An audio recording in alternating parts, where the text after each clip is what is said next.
to them. The all-seeing guys. The all-seeing guys. With Greg and Joe.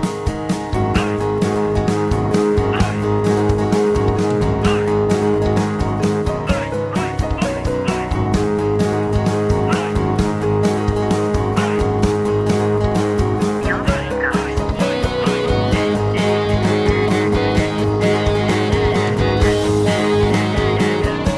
The all-seeing guys.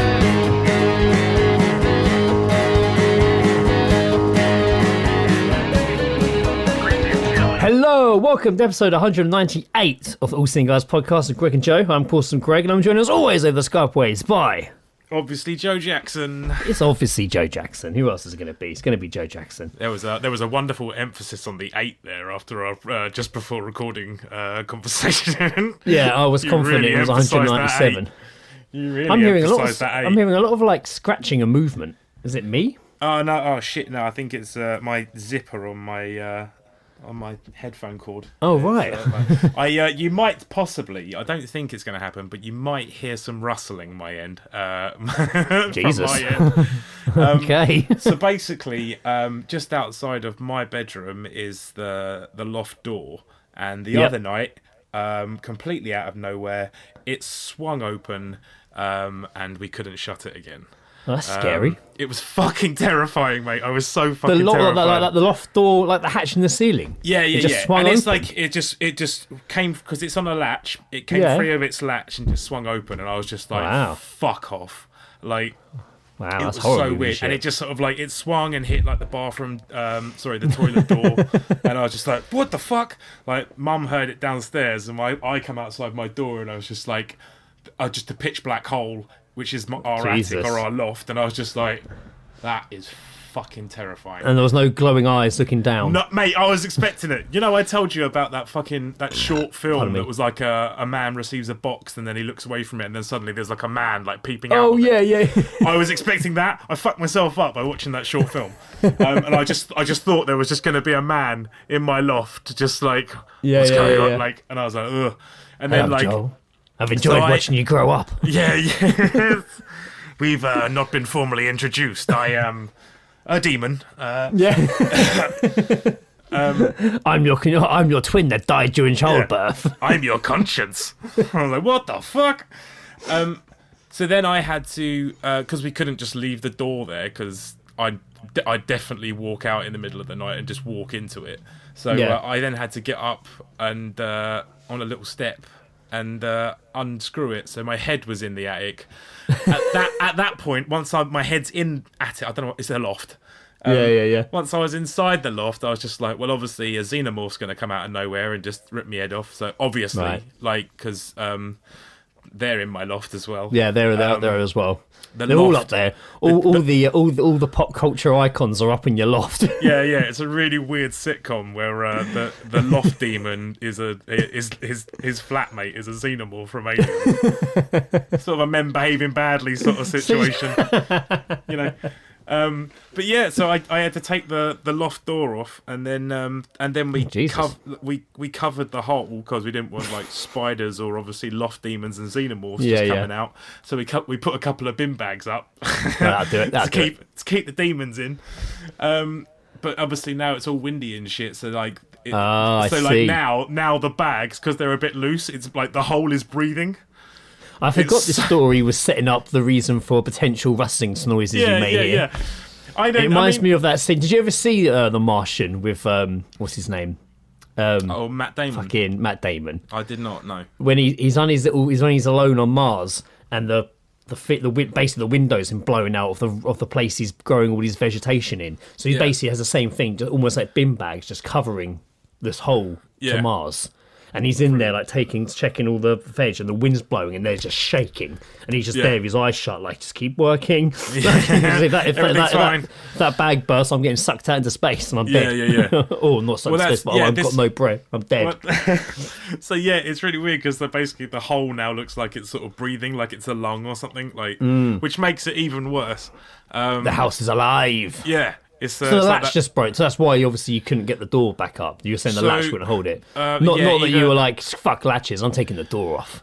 No, like we tried to put it back up and into the latch, but literally the door, like so the hinges had come loose, Oh, so right. it wasn't like we weren't even able to like re-screw it back in because they'd ripped the okay. holes. So yeah, so Damn. so you might hear that. I never really have like a story to tell at the start of these. They're always just like, No, I'm there you good. go. Well, it's right. And you had a loft door story. How about that? I bring broken loft doors, but I'm There you sure. go. Don't worry, I'm sure Greg will top me in a minute. Greg, how are you? Yeah, so we'll get to me shortly. We'll get to my thing afterwards. So, yeah, funnily enough, I've been very unwell. I'm still very unwell. I've been in the hospital the last couple of days. Yeah. It's been quite a journey. It's been a weird think 48 hours, and like It's been a bit weird. It's interesting. I had an episode prepped that started by stating episodes have been pretty loose of late. There's been a lot of here's what happened to me, and I've just here's what happened to me. So I decided to actually prep an actual episode that was about something else. But I'm actually going to push the episode back for another here's what happened to me episode. because this one's a doozy. Because I always feel with things like this happen to me, like like when Indiana was born or when I had a colonoscopy and stuff like that. Yeah. Like it's the first time I've experienced that thing happen to me before in my life, and I always thought it was good to share and fucking in case anyone else has to have something similar happen. Or and also it's just fucking nuts, and I'm gonna fucking share because it will explain why I'm sound rough this episode, or why I probably sounded a bit off the last few episodes because obviously been coming. I think this is just a bit of a combination of flu, rundown, and lots of other things. Overworked, like you just, I think, like part of. I said it to Ed yesterday. I was just like, thank God, because he needed to have a break. In all honesty, like Yeah, that's what everyone's been saying to me. You ain't like even like days off and everything. You're still doing book stuff, and it's just like you've like been relentless. It has been relentless, yeah. I've definitely lost a lot of weight over the last couple of months. Yeah. But you know what? Before we get to that, I think let's just go into geese dropping first, Oh yeah, right. Okay. and then we'll move into my bullshit. Yeah, geese dropping. We hear snippets over a conversation heard by you, Russ, and I'm going to read them out of context. What does it mean? What does it mean? What did you hear? What did you hear? What did you hear?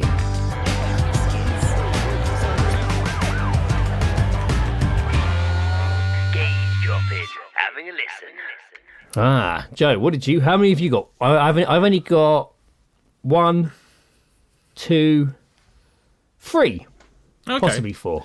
I got sent one from Luke Warren.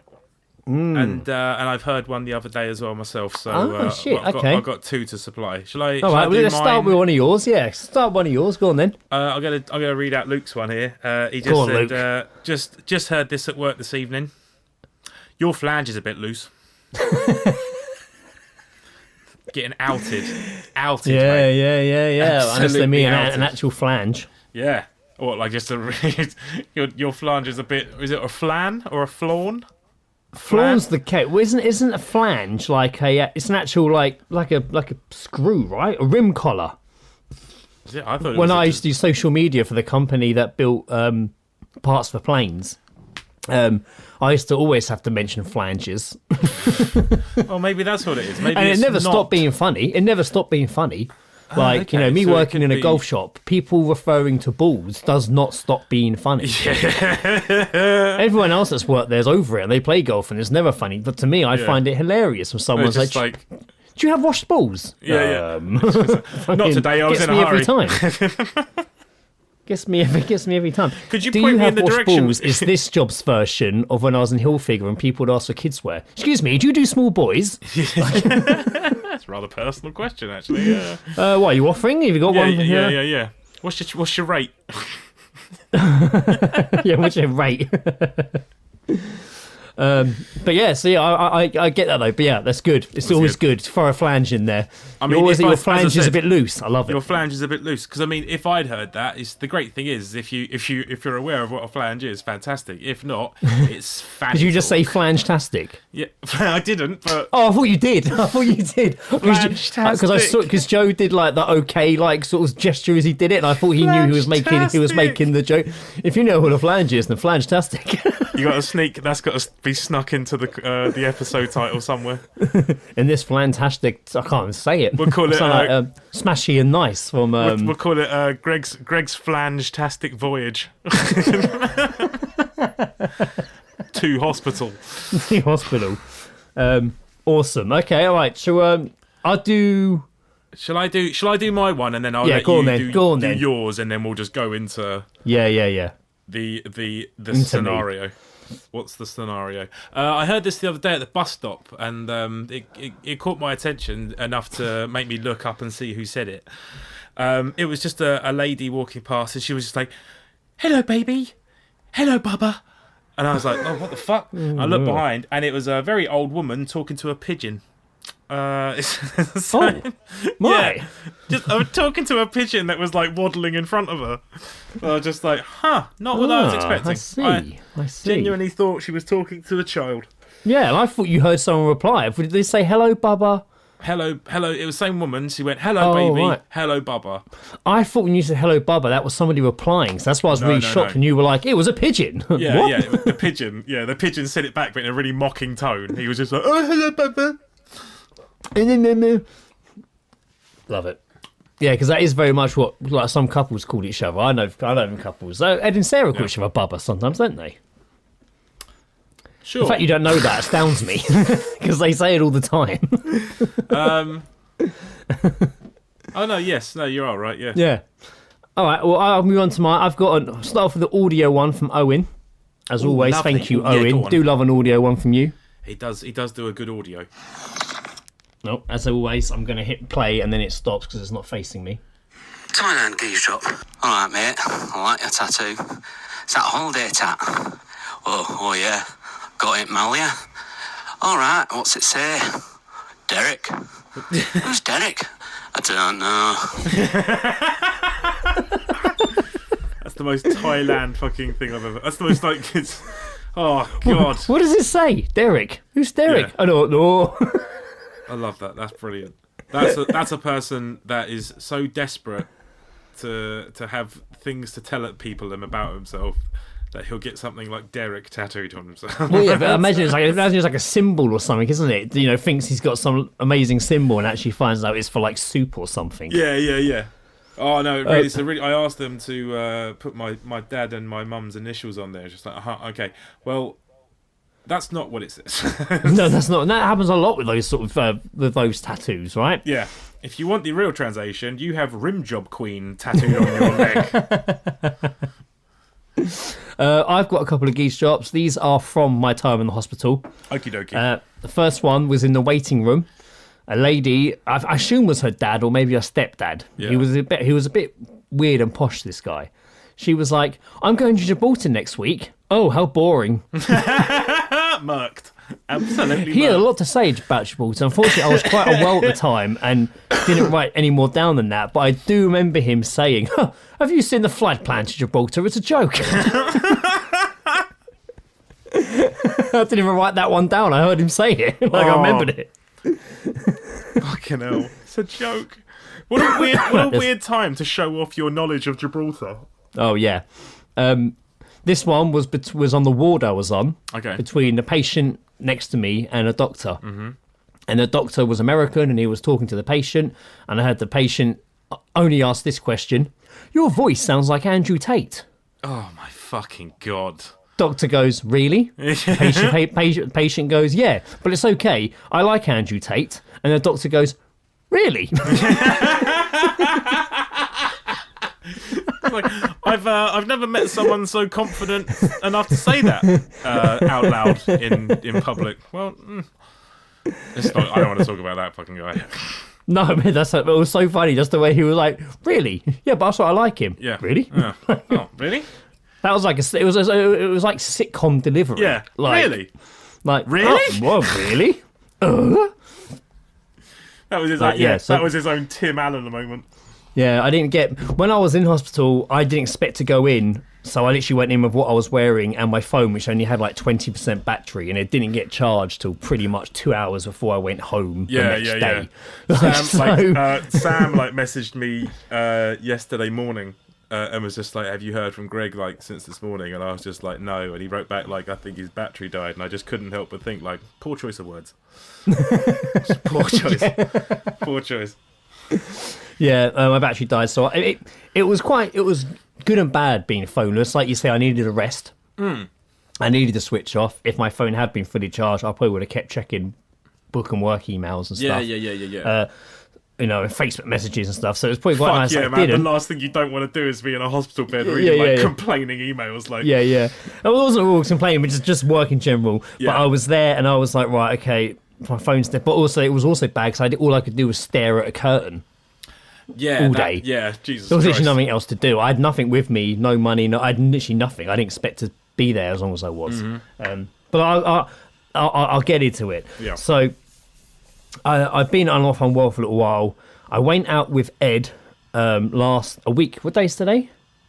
Wednesday. Wednesday. So a week ago yesterday. I think it was a Thursday. I went out. That's when. Yeah. No. It was a Tuesday, wasn't it? Tuesday. Yeah. Sorry, Tuesday. I'm getting my days mixed up. You came. You guys came and saw me at work. Tuesday, and we went to a few pubs. We had little one Skinner Zoo in between. I think a couple of them, and I felt all right. And then we got to the Antelope, and I felt like, oh, I don't feel great. Like I feel a bit. Everything was really like how can I explain? We were in the beer garden, and we were stood up, and I felt like the ground was moving, like I was on like a simulator. Okay.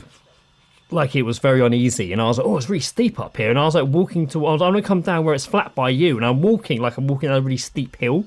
And Ed's like, it's all flat. Like, you Mate, I was going to say, this is sounding very familiar to me on mushrooms in fucking Amsterdam. Yeah, it was a bit. And everything, that was the first, I think I'm going to possibly whitey, which is when you just get very sick. Yeah. And I got back to Ed's, and I did whitey a lot. I threw up a lot.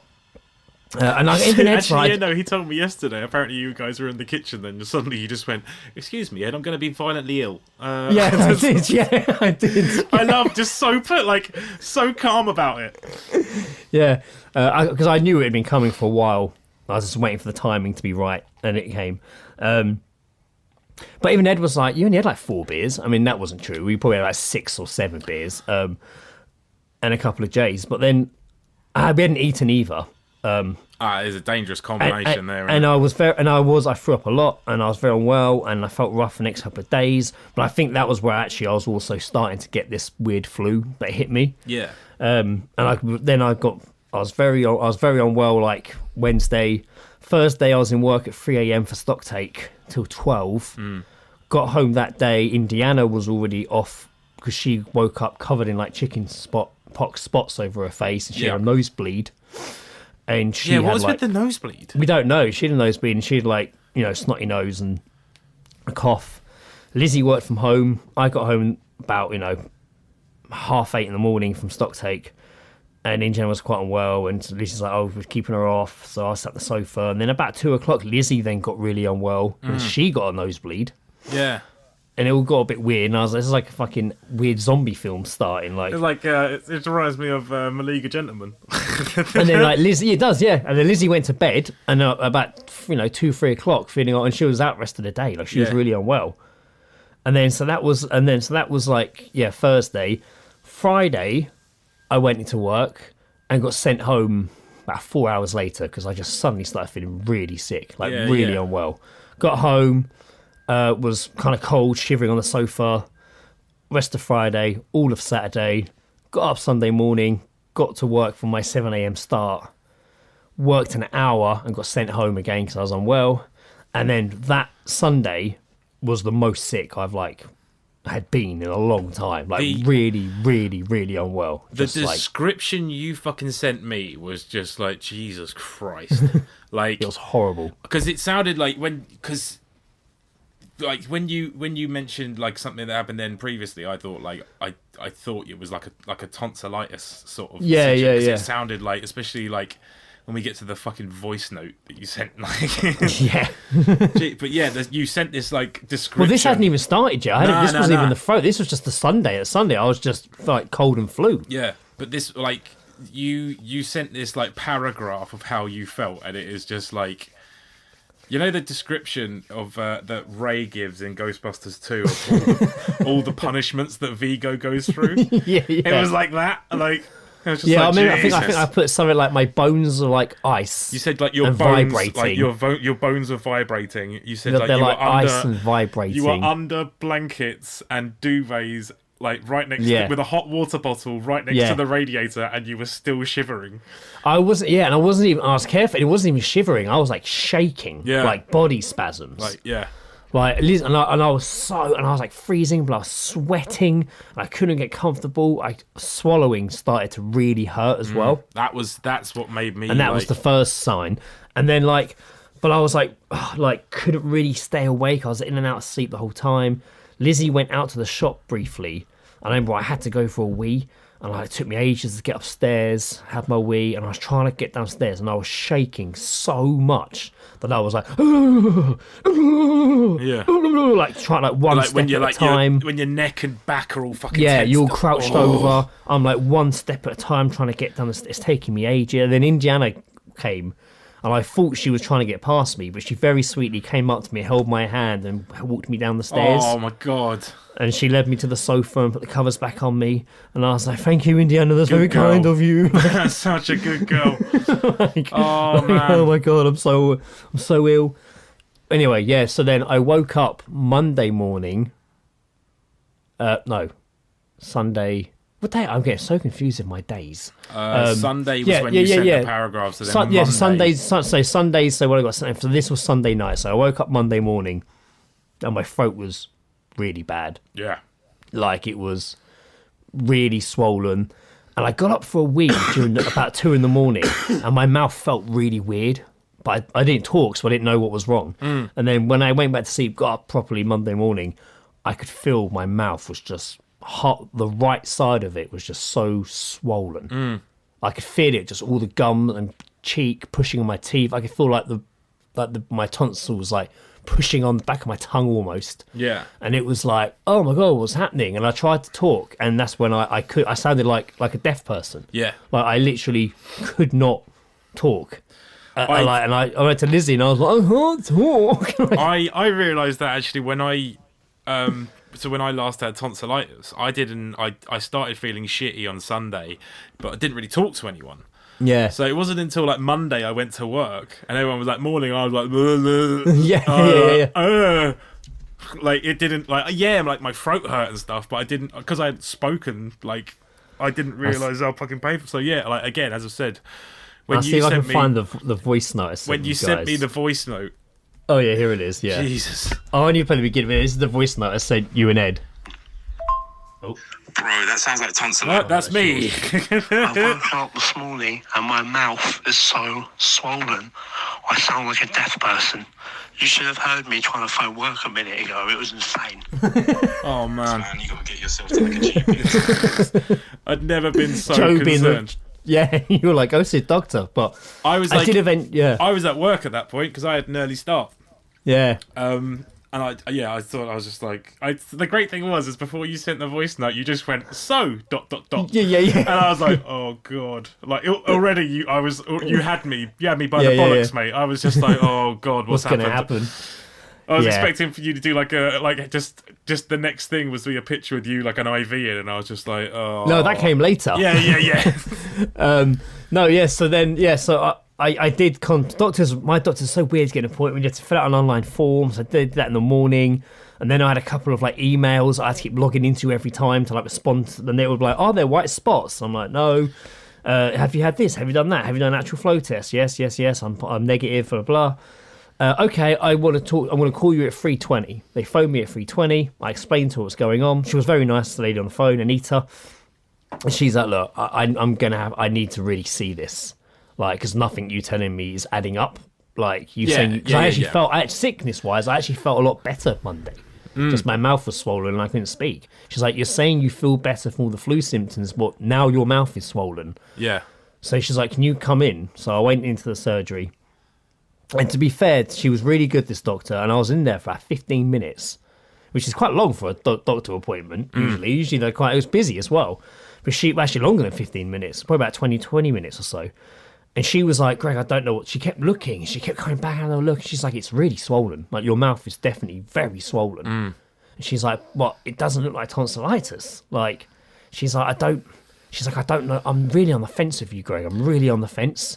Let me have another look. Because there's like obviously like telltale signs of certain things, but yes, when that's what you've she's got saying. like a cocktail of fucking like possibilities, like she's like, it could be. She's like, it could be something called Quincy. And no other point did anyone use this word apart from this one time with her. And she described it. She was it was a bit more full on than what she described it. But she's like, Quincy is like a sort of tonsillitis that's gone beyond that. And it causes infections on one side of it causes infection across the whole mouth and the gums and stuff. Usually only affects one side.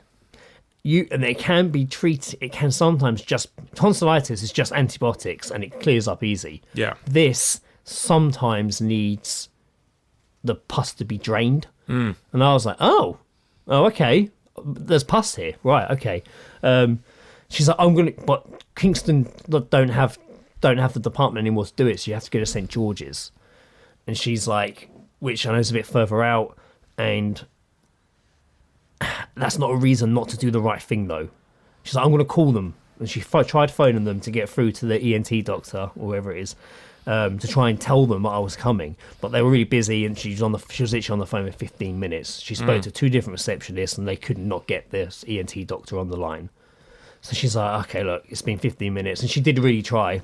She's like, she gave me this really detailed cover note and then a letter of a summary of what happened to me, her referral letter, and a whole printout of my medical history. I should have like 20 pages.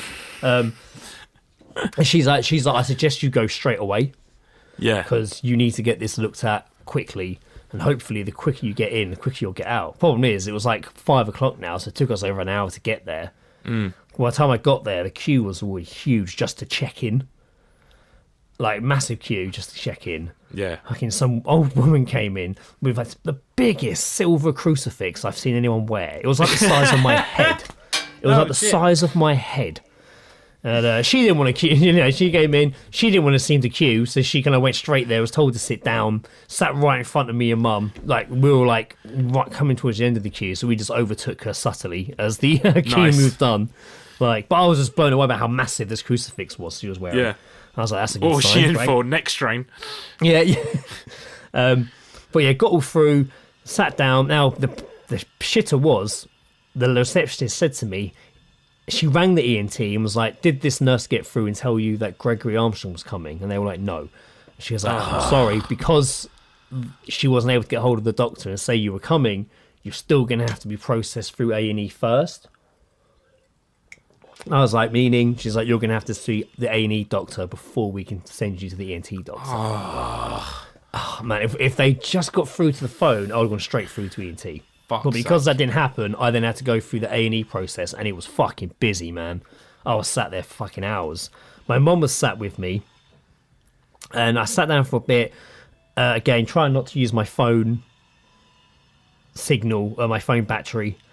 I'm like, feeling not as sick as I was, but I'm starting to feel rough sitting in there. I go in, I get all checked in, come back out to the waiting room, and then I get called through, and they just give me like, check my details and stuff, ask me what's wrong, put my band on me, put me back in the waiting room, and then I'm there for another few hours. I told Mum and Dad to go in the end because I was like, look, it's getting late, and if they do see me at this point, I'm not going home early because I'm still haven't even got to the doctor I need to see. I haven't even seen it. I'm still waiting to see the first doctor before they give me the one I need to see. So I told Mum and Dad to go, so they left about 9 o'clock. I think 10:30 or so, I got called through to see the A&E doctor. He came in, he had just 2 trainee doctors with him.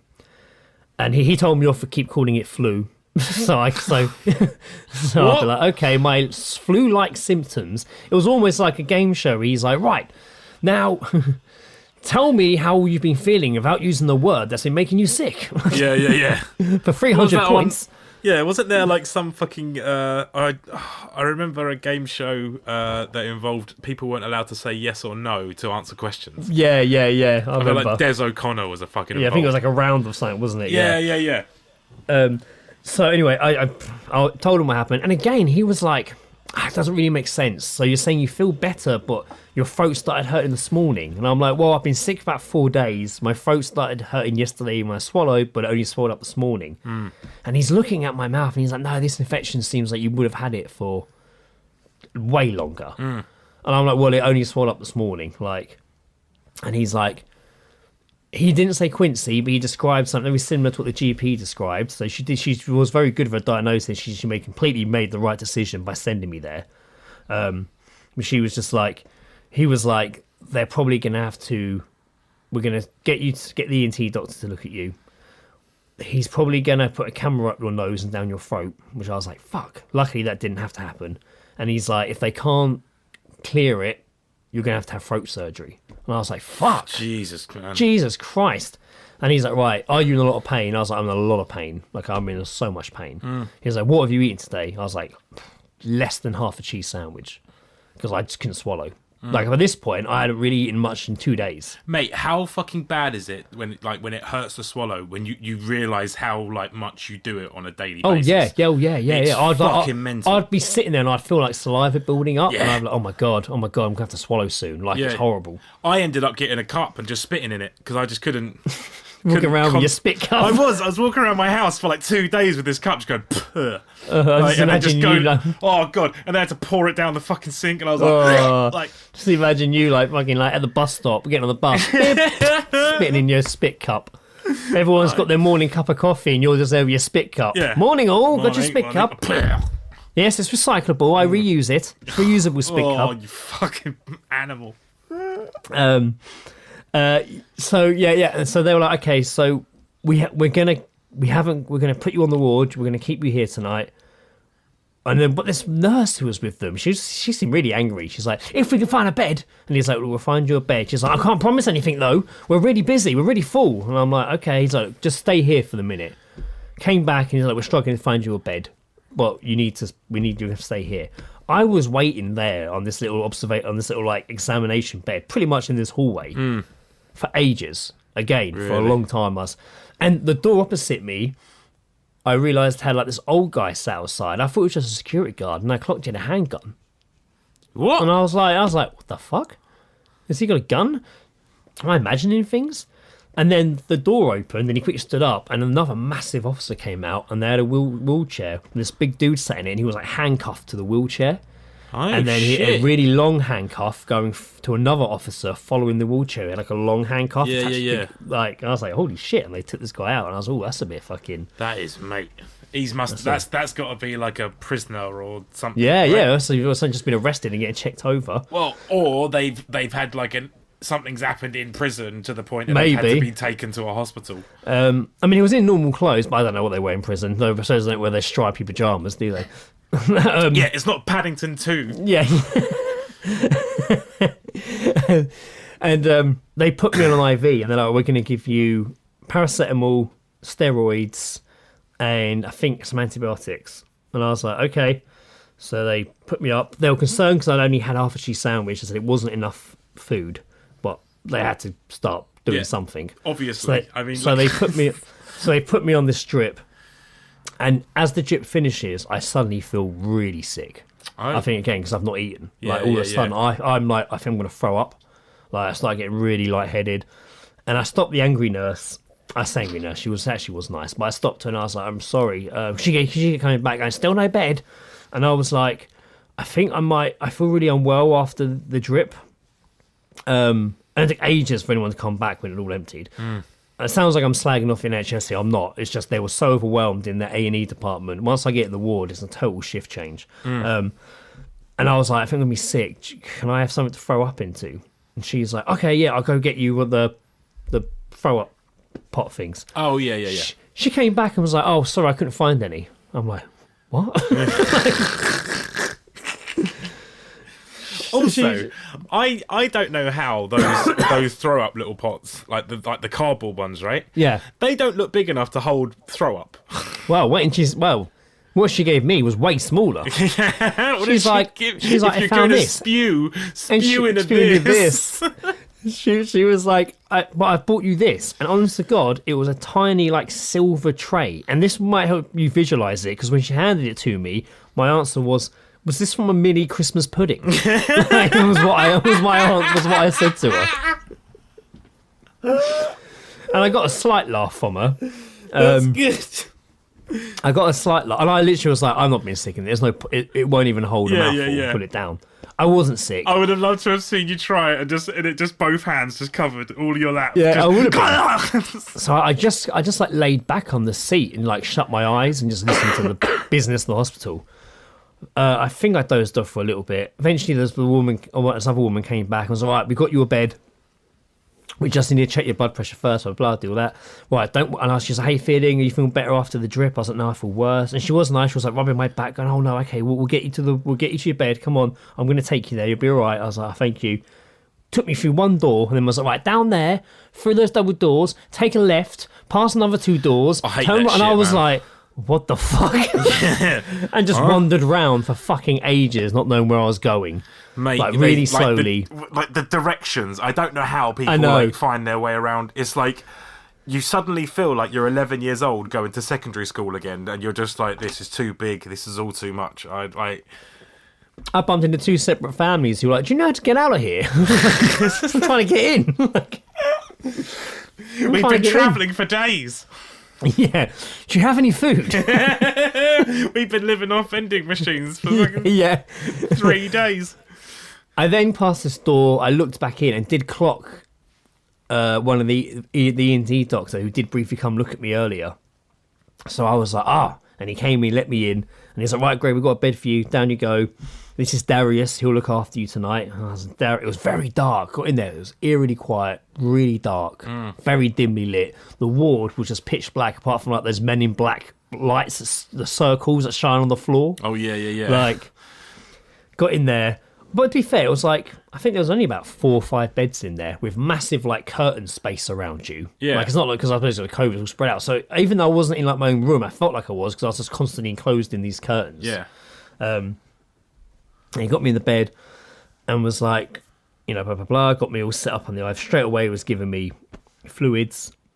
The ENT doctor came in and was just like, "Right, we're going to have a quick look at you." Open my mouth, has a look. And he's like, "Yeah, it's your infection level's really high." Yeah. He still was shocked. He's like, "What you're saying doesn't make sense time-wise. Like, I don't understand how it's like this and it's only happened. You're saying it only swelled up today." I'm like, "Yes."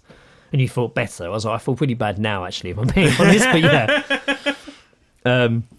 Since getting here, things have deteriorated. Yeah. And he was like, "Right, okay, we don't want to do throat surgery. So we're going to try things first to avoid that happening because the throat surgery is it's a serious procedure. Fuck yeah, man. Like, we don't want to do it unnecessarily." I'm like, I'm all for that, so that's good. Yeah. I've got a podcast to do. Yeah, please, I need this voice. Come on. Just turning up with fucking in the with the old electro voice. Yeah, I got a real bag, yes, man. Hello, and welcome to the All Seeing Guys. And he sat having a look and was like, "Yeah, it's we're gonna try and drain it."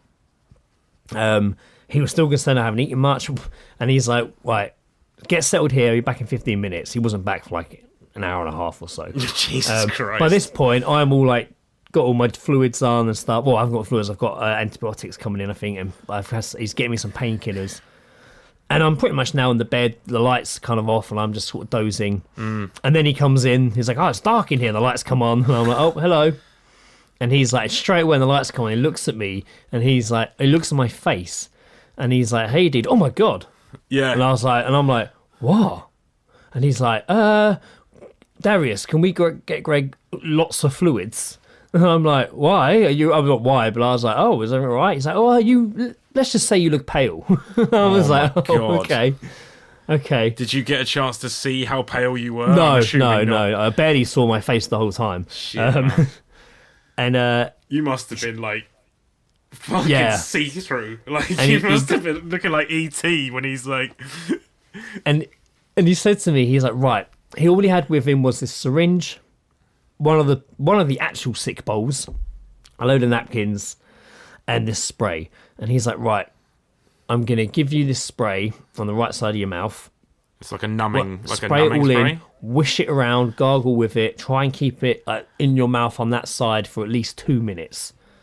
And the longer you hold it in, the better it will work. So I was like, oh, fuck yeah. So, and it's weird. In situations like this, I'm usually a very anxious and panic person, but in like extremes, I know maybe it doesn't sound like extreme to other people, but for me, an extreme out of my comfort zone situation, I usually handle them pretty well. I'm usually actually just like, I just know I just got to keep calm and get on with it. That's all I can do.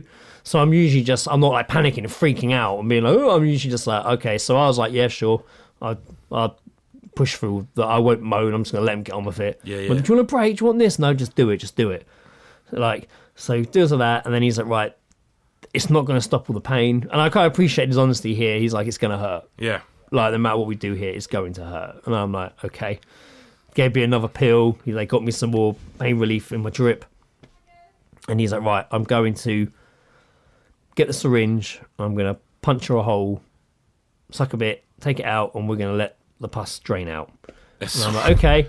So he does one on the roof of my mouth. And he's like, it's going to hurt for about 5 seconds while I put the needle in and stuff. I've got to get it in. And mate, he said this word twice while he was doing it. I could feel him pushing it against the gum. Yeah. And I expected it to be a gum. It was just going to slide in easily. And it wasn't. It was really resisting the needle. And I heard him say, this is the infection so like... built.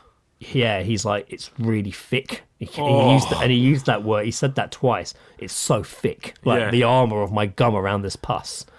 Where it's just fucked. And I felt, and it went. And then he sucked it, pulled it out, and I instantly just felt it all dribbling. This is disgusting, everyone, by the way. I literally just felt it all dribbling down inside my mouth. And I was like, oh, God. And I instantly was just spitting it into this fucking... And it was coming out loads. Just blood and pus. And he's like, that's it. That's it. Keep going. You ever see those videos of like an infected horse leg that they just cut open? Jesus. And it was fucking just really rank. It tasted horrible. I was spitting it all out.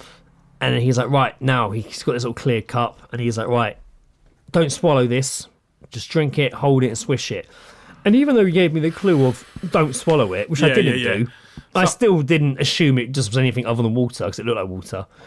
Took a massive swig, and fuck me, it obviously wasn't. It was like iodine or something. But it was like medical mouthwash, so it wasn't like, spearmint flavour. Yeah, and I was like, it was hospital flavour.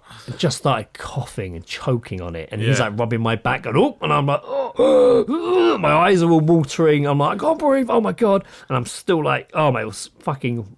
I fucked it up. Yeah. And he took it. He's like, all right, on my back. He's like, right, okay, give it a minute. And I'm like, okay. Here's another. And then he's like, right, okay, now open your mouth. He's like, right, yeah, it's coming out. Just here's some napkins. I'm like, wiping my mouth, spitting him for a bit. He's like, you did really well. And I'm like, God, is that it? I think that's it. And he goes away for a little bit and he comes back. He's like, right, let's have a look. Open my mouth and he's like, oh, yeah, it looks a little better. And I'm like, only a little. They also told me at this point, well, Darius told me, he's only ever seen one other patient have this. And he's like, when it happened, he was like you. And when we popped it, I think he said 10 millimeters of pus filled the whole thing. It's like a 10 millimeter thing filled of pus filled. And he said he was a brand new man instantly. That didn't happen to me. That didn't happen to me. Oh, God. He said that they got about, he's like, I reckon we got about 5 mil out. And I'm like, that's still a lot. Like, fucking hell. It's half a centimetre. Anyway, the doctor looks at me and he's like, right, we're going to go again. And I'm like, oh, okay. And he's like, right, after I do it, spit a bit, and then I want you to rinse out with this. And he looks at me and goes, you drank too much last time.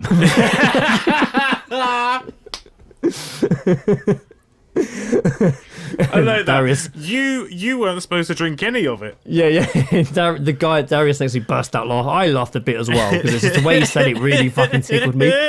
Just the way he said, you have some of this afterwards. You drank too much last time. Yeah. Great delivery. I was like, okay, so this time he goes a bit more round the side towards the back of the teeth. Pop, and I feel it again. And I'm like, okay, that's horrible. Spit. We do 3 of these. By now it's past midnight. So this is not with a syringe. They're actually now cutting, right? No. They're still just using a syringe. Oh right. But they're not even. They're like stabbing it taking some, then pulling it out, and then just letting it dribble out the holes. Right. So he's done 3 of these now, and I feel the upper level of my mouth instantly start to deflate. Like all of a sudden, I'm like, oh, I can talk a bit better. I'm not talking like a deaf person anymore. Yeah. The bottom half's still swollen, but the top half's going down a bit, and I'm like, okay, that feels a bit better. He's like, right. He comes back. He's bought me a sandwich, yogurt, and banana. It did hurt to eat the sandwich, but like I said, I hadn't eaten in like almost 2 days. Yeah. So I was like, I ate all of it. And then they gave me loads more fluids and meds that had to be changed every 2 hours. So I was just lying there and barely slept. I think I dozed off for about 40 minutes, about 1 o'clock in the morning, maybe at 1:30. Got woken up at 2:30 with a guy being brought in to go into the bed next to me. And I didn't see this guy, I only ever heard him. And I won't share his story on here because it's pretty fucked up. But it's pretty fucked up. Yeah. He basically had been stabbed 7 times by his brother. And he came in with his parents, and just hearing the aftermath of the family trying to think, it was fucking dark, mate. That's fucking horrible. So yeah, I won't say any more about that because it's fucked up, but the story's fucking insane. But there was a lot going on, and plus this guy had been stabbed 7 times, and he was like 20. He'd been stabbed like 7 times and survived, and just fucking sounded fucked up, man. You said, you didn't say anything to me apart from basically that information. I'll tell you when I see you. It's a riveting story. Yeah. It's a riveting story. Fucking hell! Just reading that as a sentence was just like Jesus fucked up. Christ. Like, And I was a bit like, man, this is nuts. I'm like, what a day I'm having. Like, I'm not even supposed to be here today. but I didn't really sleep. That Darius guy coming back and checking on me and kept being like, you're a good man. Kept shaking my hand, spudding me. I was like, Nice. cheers, mate. Yeah. Kept changing my fluids for me. So I obviously had the cannula and stuff. They kept coming in, and also every 2 hours changing my bags, fluids and stuff. And then someone else is coming in and checking my blood pressure and my temperature. That was another thing, actually. Just before he started draining my abscesses, so the pus in my mouth, they took my temperature and were like, "Oh, you've got a fever." And I was like, "Oh, like I developed a fever since getting into the hospital." Yeah. Again, so they had to, if it went up by like a tiny bit more, certain meds they couldn't use, they couldn't do certain procedures on me, so they were trying to do it and get the temperature down and get the procedures done. So I felt pretty rough by the time it was like bedtime. I didn't sleep. I was literally awake all night with no phone. I was like copying and pasting updates to send to you guys, and then turning my phone off and leaving it till the morning so I could like message Lizzie and stuff. So this was I only realised that you obviously might have told more people than just me and Ed. Because then obviously like Sam messaged me at one point and was just like, yo, have you, as I said, Sam had messaged me, and then I think we were just sort of like, look, if you hear anything before me and vice versa, like I'll let you know.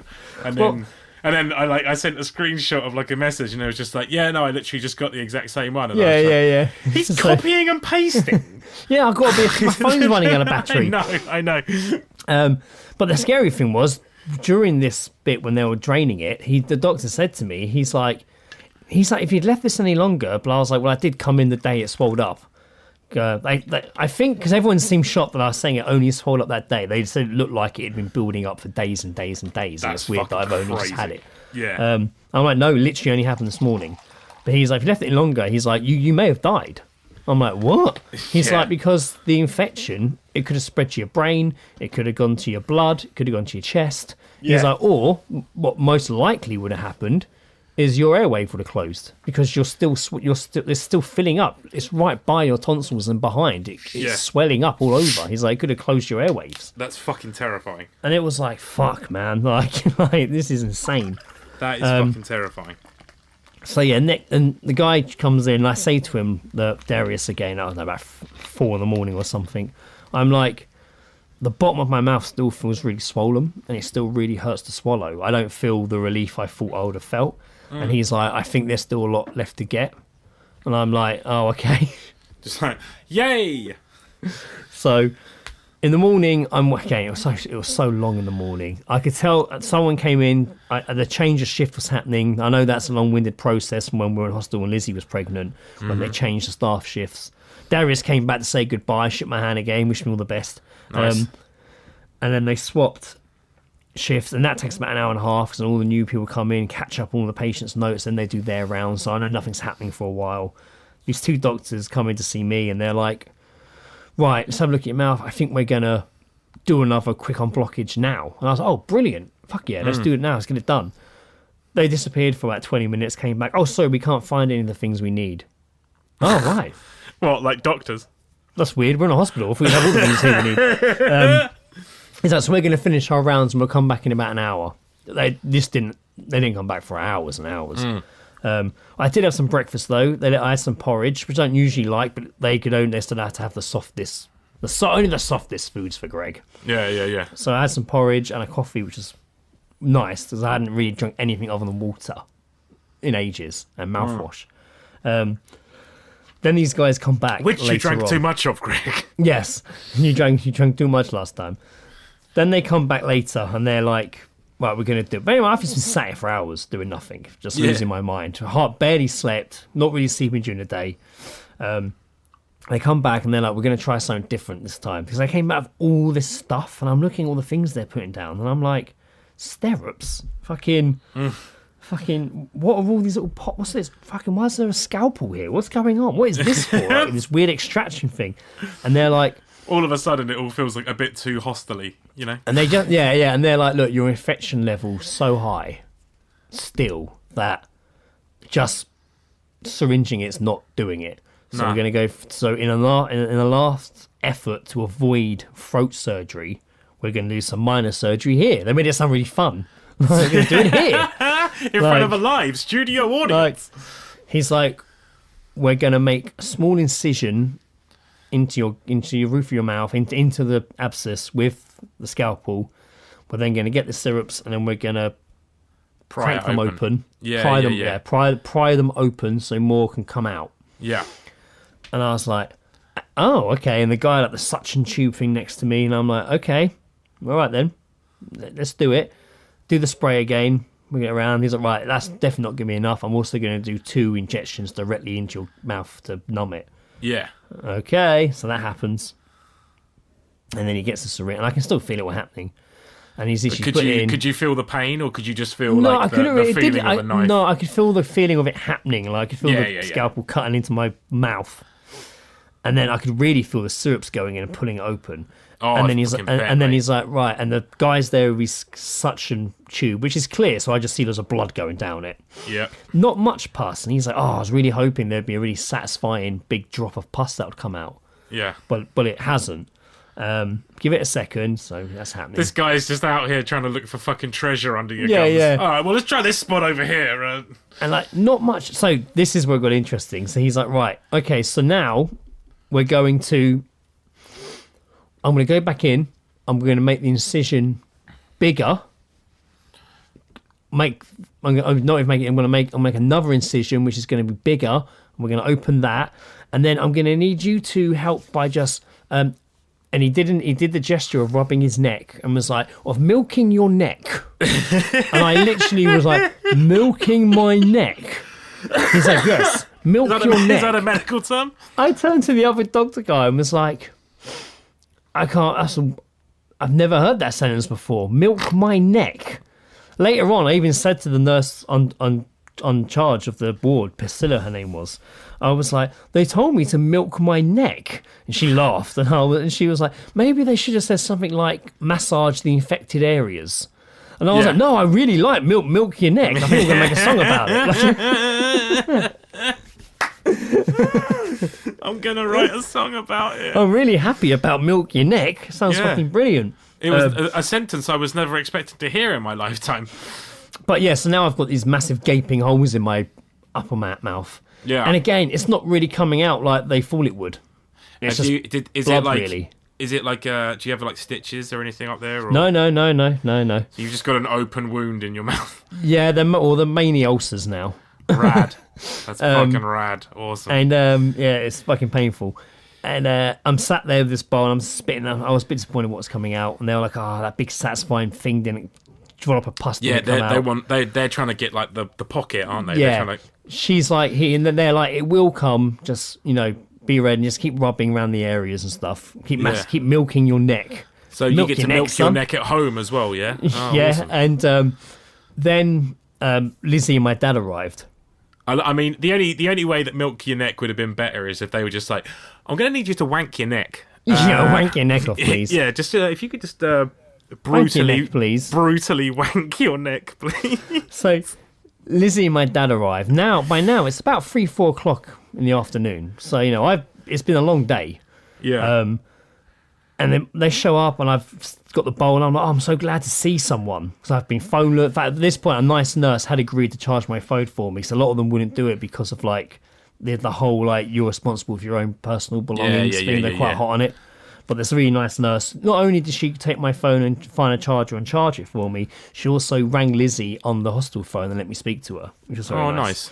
And that's when Lizzie's like, we're actually 5 minutes away. And I was like, oh, brilliant. I was going crazy on my own here. Everyone's got their families with them all day, and I'm just here dying. Like, taking nothing away from the guy that was stabbed 7 times next to me. Yeah. All of a sudden, your curtain comes open, and there's just this crying family there, looking at you, just like, you fucking kidding me? You joking?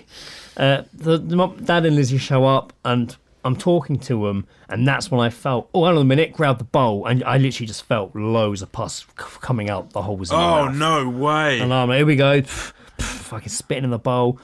And I was like, probably shouldn't have been doing it, because definitely shouldn't be sticking my fingers in there. But I was like, oh, where is it? And I put my finger, I touched my gum. As soon as I touched it, it like squirted all out the hole. No, because you pushed on it a little bit. I felt like a dinosaur, like the spitter in Jurassic Park. Because I was going to say, like, I mean, the only thing I can assume is like, I would have said, unless it's obviously too far in, but I would have thought like pushing on your cheek and. So I was pushing around my cheek, and it was working, but not drastically. But when I touched in my mouth, it did shoot, mate. All of a sudden, loads was coming out. Like loads of it. Fucking, and Lizzie, my dad, had just sat there like, oh god. And I'm just like, sorry, like milking my fucking. Like, milk. Did it smell? It smelled like pus. It smelled like pus, rancid pus. Like it tasted like fucking rancid pus. And to be fair, the days where I couldn't eat because I couldn't swallow, anything I did eat all tasted the same anyway, like iron and pus. Like water, sandwich, sweets, anything I tried to eat all tasted the same for the build-up. So that might have also been a telltale sign of it being infected. But yeah, so much was coming out, and it was glorious and horrible. When you say that as well, it's so shocking to see how quickly it built up, or like. It's fucking crazy. And how much is still coming out? So like just before we started recording, I had to quickly go run and spit out a mouthful of pus. Like I've been told. I got to witness that. It was. I've been told I've got to sleep sitting upright so it doesn't go down my neck. So I was sleeping upright the whole time in the hospital. And last night I slept upright, sat on the sofa, and even I still got up twice during the night to go spit mouthfuls of pus out. Like, and I'm like, how is it still coming? Why not just sleep on your face? And it's over now on the because, infected again, side. pretty disgusting. Most of the holes are now turned into ulcers because it's just cut in your mouth. So it's like there's like pus coming out of an ulcer. It's disgusting. Fantastic. Like, but yeah, I was along with Dad's like, look, hopefully they'll let you go soon, blah, blah, blah. They'd said they might be letting me go. I think they did one more drain attempt to get some more out. And they were like, right, your levels are looking pretty good. We're going to send you home today. There was a lot of chasing around. The nurse brought me in my medicine I've got to take, and she came in with this massive fucking bag. Like, literally like a McDonald's takeaway bag. Huge. Yeah. And I was like, oh, thinking there'd be a couple of things in there. And I looked in there when she left the room, and I'm like, to Dad, this is like an insane amount of medication.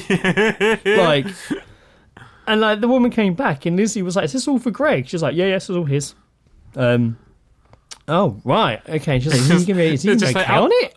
What part of nearly died don't you understand? Yeah. And Lizzie's like, is he going to okay on it? Like, can he work and stuff? She's like, yeah, I'd be careful. I probably wouldn't drive on it.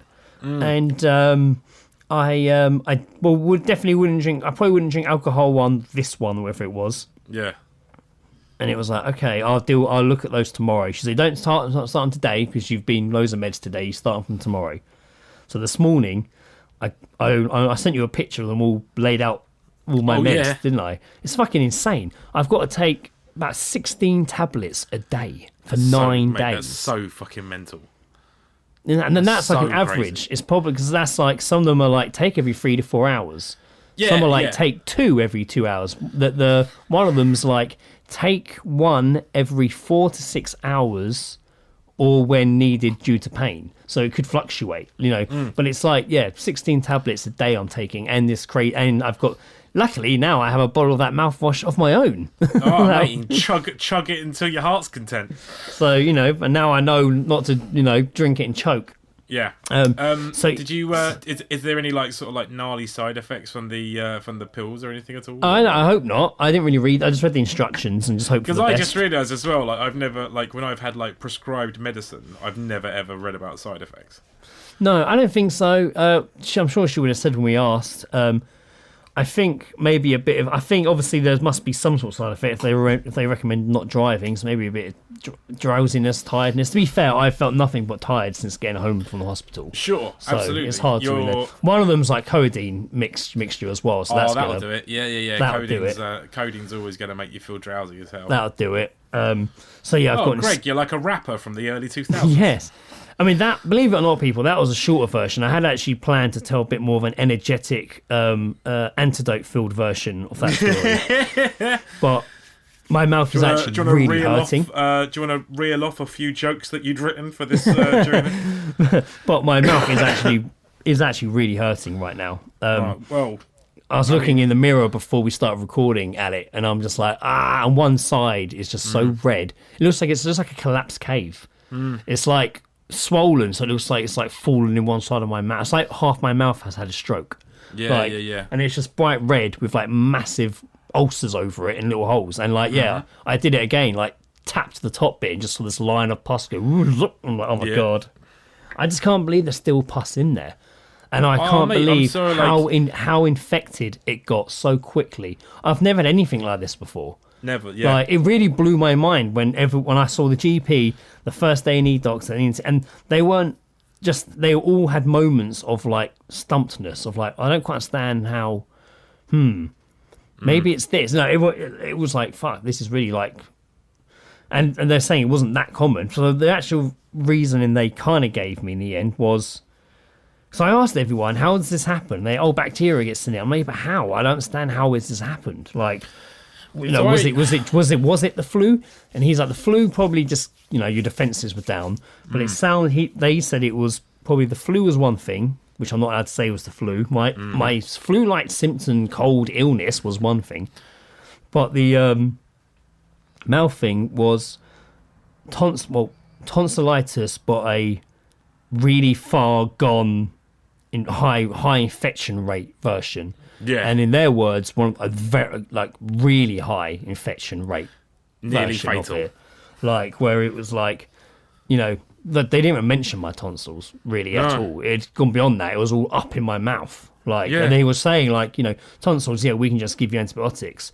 This, we have to. The pus is so like in there that the antibiotic won't get to the source. It won't get to it because the pus. It won't get through the pus. So that's why we have to cut and drain, so it can get there. And I'm like, Jesus Christ. Fucking mental, mate. And I'm still like I hope there's none missed because it's so swollen. Sometimes I feel a bit of gum. Well, that feels hard. Does that mean that that's an abscess or is that just swollen gum? But well, I mean, this is probably why you also have like 16 pills to take a day. Like, it's like some of that's going to be killing the infection, and so the point that will probably all just like go away. I mean, the mouthwash is there to obviously keep the cut clean, but also will probably be providing some sort of additional help. So you never know. I hope so. But that was I was expecting that story a bit more upbeat, but I'm coming in here sober. I haven't got a drink on the go, and I'm pretty medicationed up now. Very tired. It was been a rough few fucking days, man. Yeah. And work had been great because I've had to be like just messaging them. Lizzie, my dad's phone at one point. When I tried to phone in that Monday when I woke up with a swollen voice, and I'm like, "Hello, Joe. My mouth's so swollen." Yeah. Like you're right. I was like, I can't think I can come in today. Like, when I had it last, I was doing the job in Wimbledon in the office, so I still had to like call in every day to tell them I wasn't coming in. Yeah. And obviously, it's like 4 days of me just going from just like hello to go. Yeah. Just just can't. Like, you try so much when you like even trying to like sound normal, it makes it even worse. Yeah, for sure. It's brutal. It's so fucking brutal, man. Yeah. Like, Yeah, it was horrendous. I don't wish it upon anyone. Like, it was horrendous, but it was like just mixed in, and it's just. I just find it so surreal that I didn't expect my day to. When I woke up that morning, I knew something was in my mouth. I thought I'd go to the doctor's, antibiotics, and be home in time to watch the next episode of The Last of Us. You know? Yeah. I was like, great, it's gonna be awesome. Instead, just in hospital all night, like, and then staying, and then just having just fucking pus just drained over the course of 2 days constantly from my mouth and throat, and all in a bid to avoid fucking throat surgery, which I'm glad didn't happen, because I'd still be in there now. I'd be completely fucked. So I mean, I still am pretty fucked. But yeah, horrible fucking experience. I'm still not over it. Like, I'm still got all the meds and stuff to take. My mouth's still very sore. It's still leaking fucking pus, and fucking my throat still hurts. It still hurts a bit when I swallow. I tried eating some pasta just before this, and I'm still just like, I couldn't, like, it hurt again a lot to swallow because my mouth's so, and I was expecting my mouth to be sore because it's got loads of multiple fucking holes and incisions in it. Yeah, of course. It's just, So it's just recuperation now, man. As I said, once, like, hopefully about halfway through your dosage period of medicine, you should start feeling a bit like you won't need to take it, but you got to just continue. Like, even if it feels like you don't need to take it, just take. I'll keep fucking taking it. Jesus, yeah, for sure. I'll keep on taking it. Because they were very nice in the hospital, and I say it did start off a bit rough when I got there. And I was really pissed off that I had to go through the A&E process, despite me having the letter saying he needs to go straight to E&T.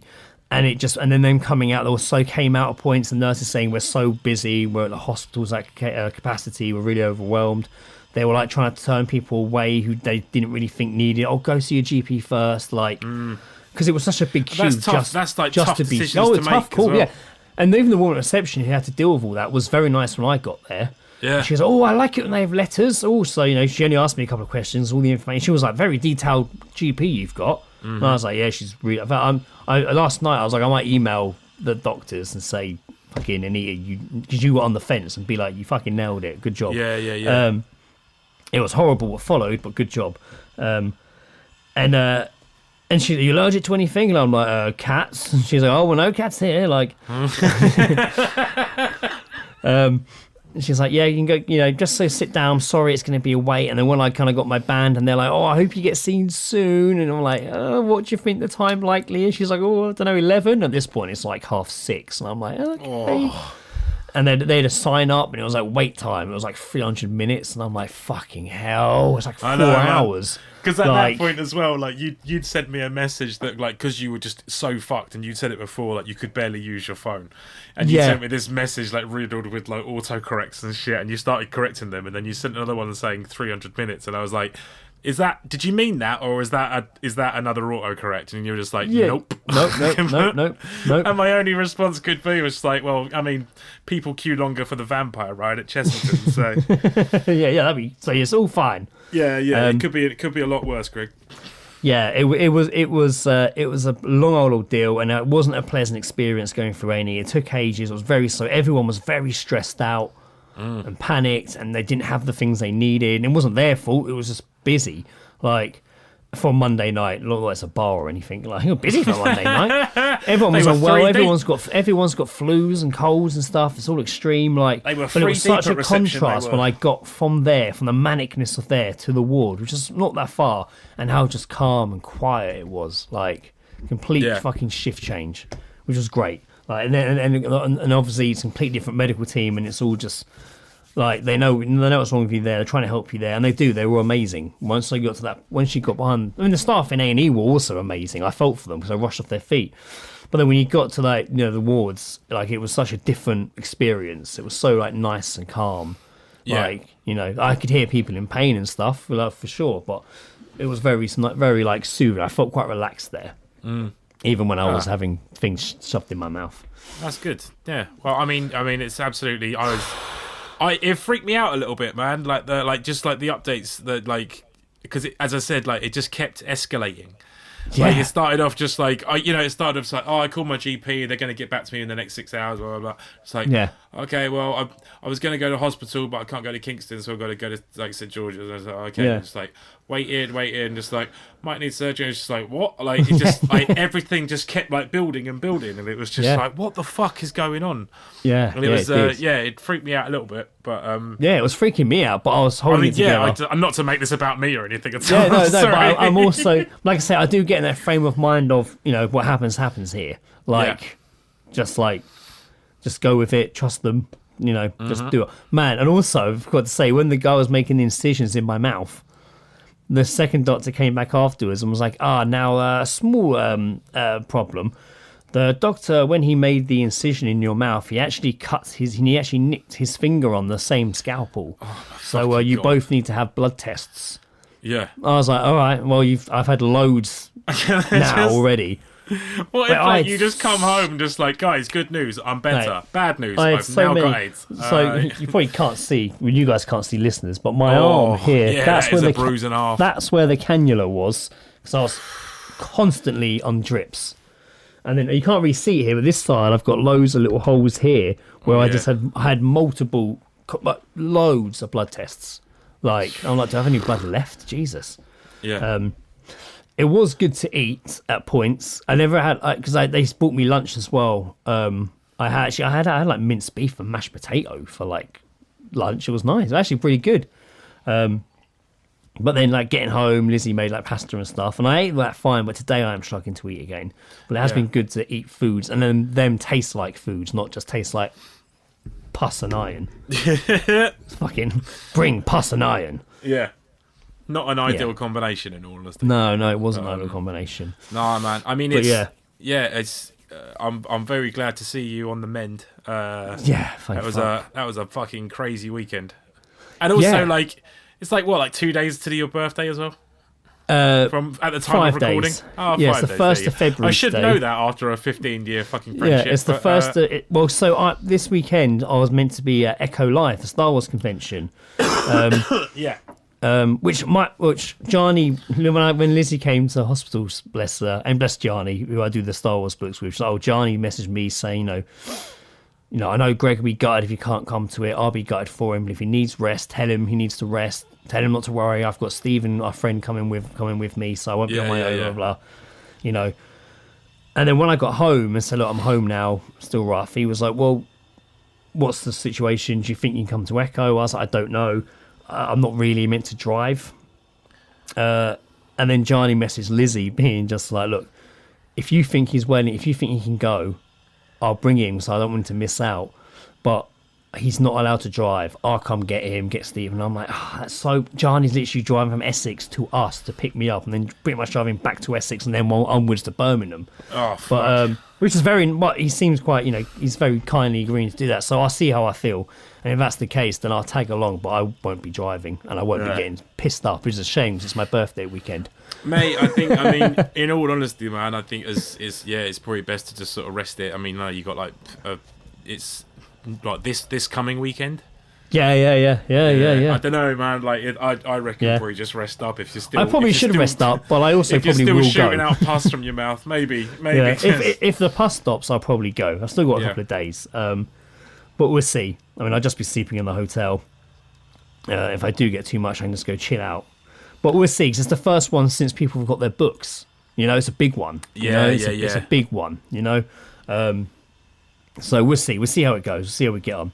Nice, but work have been very good, so I appreciate them for just letting me get on with it. Whereas in retail, from retail jobs, when someone's off sick, it can cause a fucking nightmare. Oh, mate, but they've been really, really good and really well covered and stuff. So I appreciate that. I did have a couple of news stories I was going to win with, but seeing as we've rattled on for over an hour, I might hold this back for next episode because I am feeling it a bit now. Yeah, man. No, it's. I was going to say that was. I think that was a good enough. A good enough ender, but as I said, it's good to see you doing much better. I am feeling quite sore and what have you, but it was really good to be home last night. Really good to come home and see Indiana and Milo and chill out last night. I did manage to watch the latest episode of I'm about to say All the Small Things. That's because Indiana's obsessed with that fucking song. Indiana's obsessed with All the Small Things by Blink-182. Oh, well, maybe you can get her tickets to the reunion for $300. Maybe, yeah. I think she's got a soft spot for Mark Hoppus as well. Oh, I'd rather him than Tom DeLonge. She's really into it, man. I'll be like driving to work, listening to Spotify or whatever, and all of a sudden the music will driving back from Gianni's or vice versa, and all of a sudden my music will cut out in the car. And I look at my phone, and it's just switched to the album cover of fucking Enema of the State, saying that it's playing at home in the kitchen. I'm like, Indiana, just stealing my Spotify. Like, your rap's gonna be a real wild one this year. Yeah. But no, I did sit down last night, finally watched episode 3 of Last of Us, and glorious television. Really good. Really, really good. The 3 episodes I've seen so far have been fantastic. Really. Oh no, I've heard. Yeah, I know the apparently really the most recent one was quite a roller coaster of emotions. Oh yeah, it was. Yeah, it was really good though. What's his name in it from Parks and Rec was incredible. What's his name? Fucking hell, Hoffman. Fucking Nick Hoffman. Yeah, Nick Ottoman. Yeah, Nick. He was fantastic. I think Hoffman. Oh no, not Hoffman. Not Hoffman. Ottoman. Nick Otter. Offerman. Offer a man. Offerman. Yeah, really enjoyed it. If you guys are watching it, I hope you guys are enjoying it. I'm looking forward to where it's going to go and keep smashing through it. And long episodes, some of them. This one was like an hour and 15 minutes. Oh, really? Yeah. Well, they kind of like. I mean, a lot of shows now, which are kind of sort of built for streaming, they don't have to consider like ad breaks, so they can actually make an hour and fucking 15. Although this one still has, because it's on Now TV, occasionally does have the Last of Us like ad panel come up, but it doesn't actually show the ads. I am getting so many ads. I know. We have this, every time I say this, you're like ad blocker, but I'm seeing them on my TV, not my laptop or my. Oh yeah. But I'm getting so many fucking ads to visit Jerusalem. It's insane. like it's literally all I'm getting. YouTube, constant Jerusalem ads. I go on Facebook, Jerusalem ads. I go on Instagram, Jerusalem ads. Like, they really want me to go. Shall I be seeing it as like divine calling? Please don't, Greg. I beg you, please don't go to Jerusalem. I did mess it. Did I say it in the group? I think I said it in the group, didn't I, of Gaz and Sam about that? I was getting all the Jerusalem ads.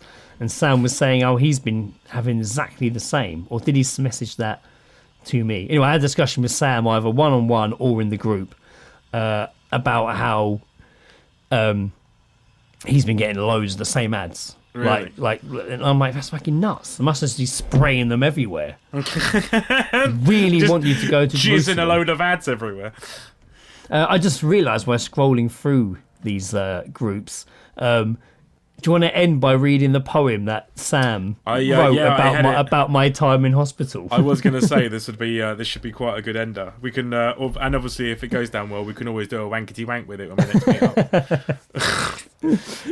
But yes, I'll tell you, if we will sign out and I'll finish this, I'll read it out as an ender.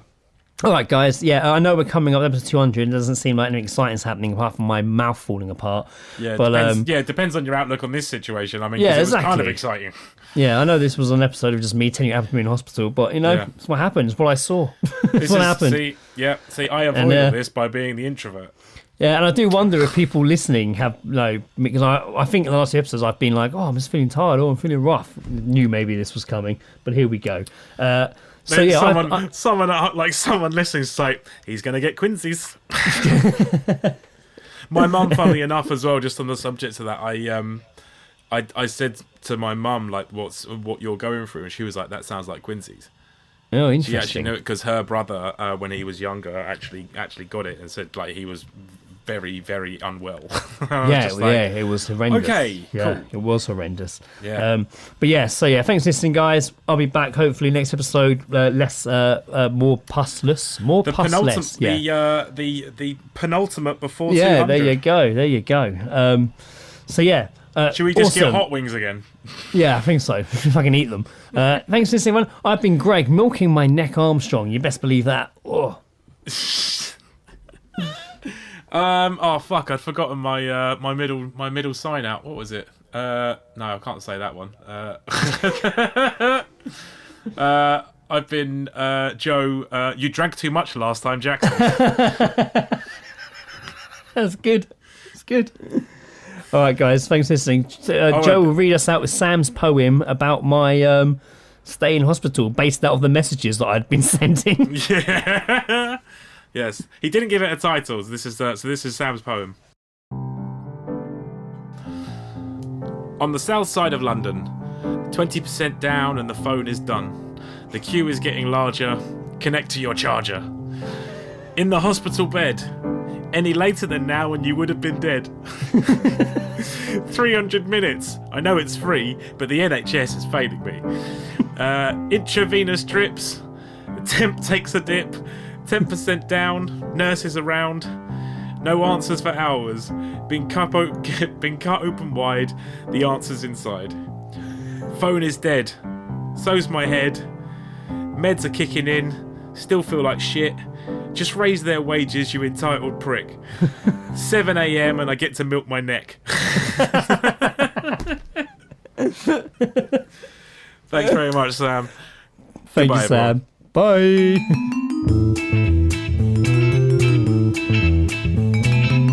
The All Seeing Guys podcast is part of Podnose, the UK's leading independent entertainment podcasting network.